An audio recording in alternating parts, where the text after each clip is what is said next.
Seorang mukmin tidak mentakwilkan nama-nama Allah dan sifat-sifatnya, akhirnya dia meniadakan nama-nama Allah. Karena ada yang merasa kok kayaknya nggak masuk akal ya, kayaknya yang dimaksud maknanya ini mungkin. Baik, saya sudah mengerti, Pak. Jadi orang mukmin itu tidak mentakwil ya, Pak. Bahasa ini apa bisa dimafhum mukhalafah ya? Berarti kalau mentakwil itu bukan orang mukmin seperti itu atau gimana maksudnya, Pak? Assalamualaikum warahmatullahi wabarakatuh. Alhamdulillah wassalatu wassalamu ala Rasulillah wa ala alihi wa sahbihi wa mawala amma ba'du. Kaum muslimin dimanapun berada, semoga Allah subhanahu wa ta'ala senantiasa memberikan rahmatnya, taufiknya, hidayahnya, maghfirahnya, memberikan kelancaran rezeki dan kesehatan kepada kita semua. Amin. Allahumma amin. Orang mukmin tidak mentakwil ayat-ayat sifat-sifat Allah. Ini gimana maksudnya ya? Apakah orang yang mentakwil ayat-ayat Allah, ayat-ayat sifat, kemudian tidak disebut orang mukmin? Apa seperti itu maksud Anda, Pak? Oke, apapun maksud dari Anda itu terserah Anda. Tetapi mari kita sekarang berbicara fakta, Pak. Apa benar kalau memang orang mukmin itu tidak mentakwilkan ayat-ayat sifat dari Allah Subhanahu wa taala itu? Ayo sekarang kita buktikan. Ternyata, Pak, Imam Bukhari yang terkenal dengan kitab sahihnya sedunia, yaitu Sahih Bukhari, ternyata mentakwil. Oke, silahkan orang Wahabi yang tidak terima tantang saya untuk live, asalkan sama-sama buka kitab Sahih Bukhari. Anda buka Sahih Bukhari, saya akan buka Sahih Bukhari.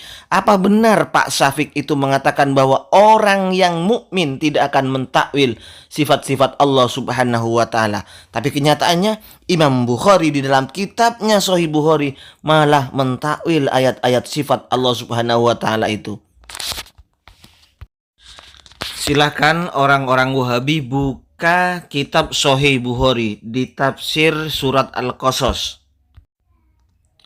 Babu tafsiri suratil Qasas, kullu syai'in halikun illa wajha.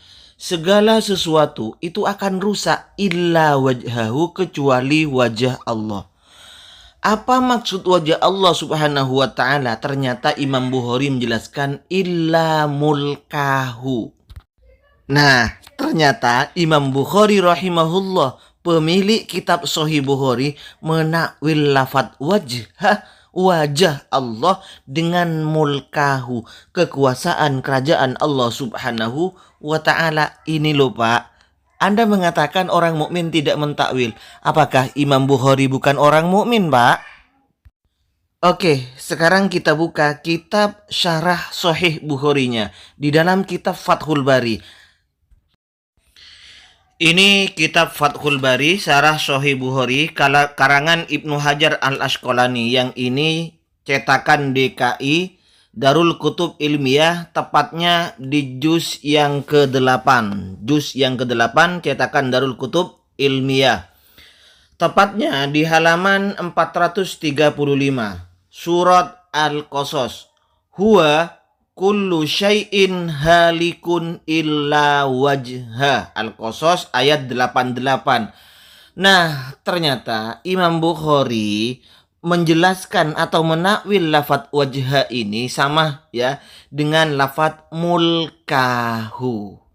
Yakni kullu syai'in halikun illa wajha ay mulkahu. Apakah Imam Bukhari bukan seorang yang mukmin? Oh, itu cetakan Darul Kutub Ilmiah itu begini-begini. Kadang-kadang Wahabi itu yang dipermasalahkan masalah cetakannya kan. Kalau begitu gini aja, Anda bawa kitab Anda, kita live. Yang tidak terima ya, Anda bawa kitab yang Anda miliki, kita live. Kita bandingkan kitab yang saya baca ini dengan kitab yang akan Anda baca. Oke, kita buka sekarang tetap kitab Fathul Bari. Kalau tadi itu adalah cetakan Darul Kutub Ilmiah juz ke-8, sekarang kita buka kitab cetakan Arab Saudi sendiri, yaitu matbaah atau cetakan Sultan Abdul Aziz Ali Saud. Kalau yang tadi cetakan Darul Kutub Ilmiah, sekarang cetakan Saudi sendiri, cetakan Sultan Abdul Aziz Al Saud. Sama, jusnya juga jus yang ke-8, tepatnya di halaman 375. Bismillahirrahmanirrahim, surah Al-Qasas. Yuqalu kullu syai'in halikun illa wajhah, dikatakan semua atau segala sesuatu halikun itu hancur rusak illa wajhahu, kecuali wajah Allah. Di sini ternyata ditafsiri atau ditakwil dengan mulkahu, illa mulkahu. Apakah Imam Bukhari bukan orang mukmin, Pak Syafiq Risa Basalama? Ini cetakannya cetakan Arab Saudi ya, cetakan Raja Abdul Aziz Al Saud.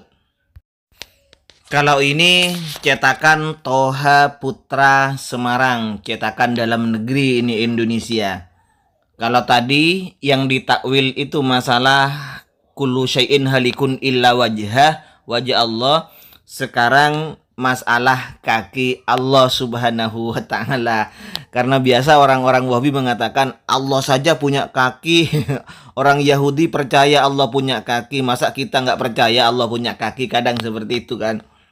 Nah, ternyata di dalam kitab Sahih Bukhari ini dijelaskan oleh Imam Bukhari di dalam ayat fa in khiftum farijalan aw rukbanan fa idza amintum fadhkurullaha kama 'allamakum ma lam takunu ta'lamun. Wa qala Ibnu Jubair kursiyuhu ilmuhu. Kursinya Allah Subhanahu wa Ta'ala adalah ilmunya Allah, bukan alas kakinya Allah Subhanahu wa Ta'ala. Ini bukan kata saya. Kata siapa?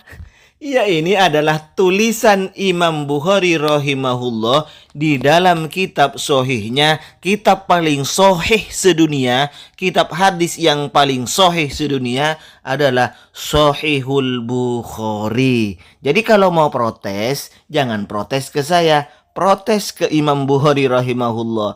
Jika Anda menyalahkan itu hanya di kitab saya tantang semua orang Wahabi dari A sampai Z untuk sama-sama kita live. Anda pegang kitab Sahih Bukhari yang Anda yakini itu benar, saya juga akan pegang. Kita buktikan, ya. Kita buktikan kitab siapa yang benar itu.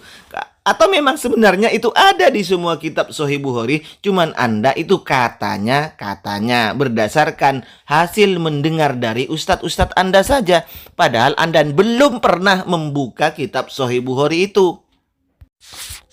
Oke, sekali lagi, bagi orang-orang Wahabi yang tidak terima, saya buka kesempatan untuk live Anda, untuk membuktikan. Anda pegang kitabnya, ternyata ini seperti ini, seperti ini. Pegang kitab Sahih Bukhari dan pegang kitab Fathul Bari. Saya tunggu kesiapan Anda.